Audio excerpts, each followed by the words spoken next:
Welcome to taps. कैसे हैं बच्चों आप सब?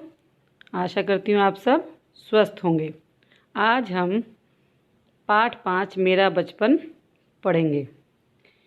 मेरा बचपन, जिसके अंदर महात्मा गांधी जी की आत्मकथा है। महात्मा गांधी की आत्मकथा का एक अंश। उनके पिता, उनके किनके? महात्मा गांधी जी के। उनके पिता करमचंद गांधी राजकोट के दीवान थे। वह एक सत्यप्रिय और उदार व्यक्ति थे। उनकी माता का नाम पुतलीबाई था। उनका स्वभाव बड़ा अच्छा था। हाँ तो बच्चों, महात्मा गांधी जी के पिताजी का क्या नाम था? करमचंद गांधी। वो कहाँ के दीवान थे? राजकोट के। और उनकी माता जी का नाम पुतलीबाई। उनका स्वभाव बड़ा अच्छा था। वह धार्मिक विचारों की महिला थी। धार्मिक मतलब पूजा पाठ करने वाली।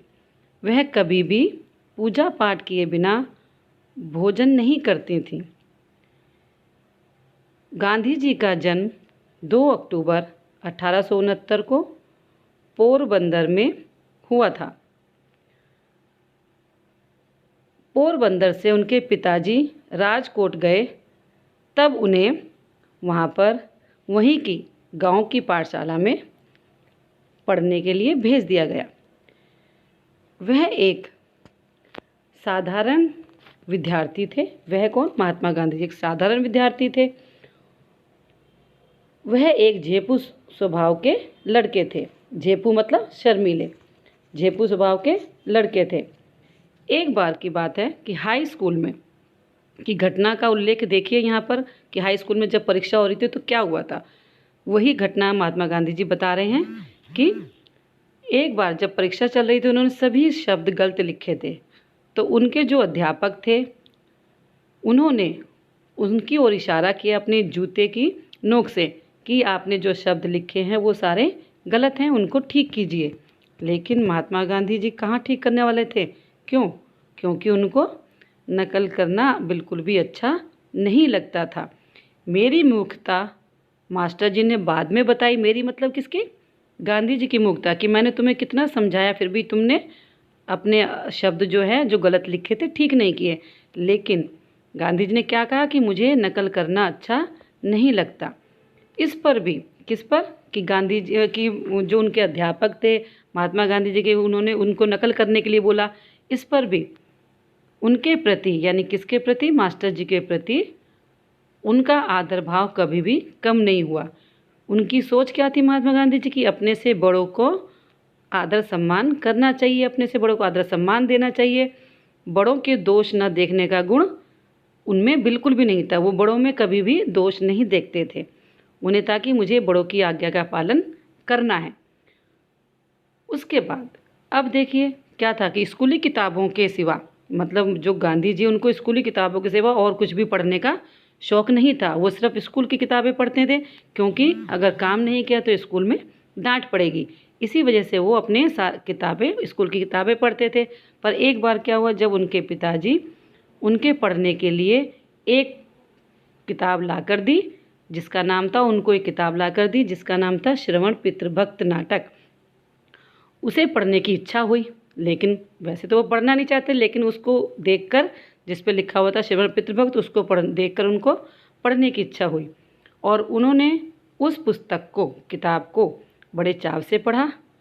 और उसके बाद उसको बहुत चाव से पढ़ा। उसके बाद फिर एक काठ के बक्से में शीशे से चित्र दिखाने वाले भी दरवाजे पर आया करते थे।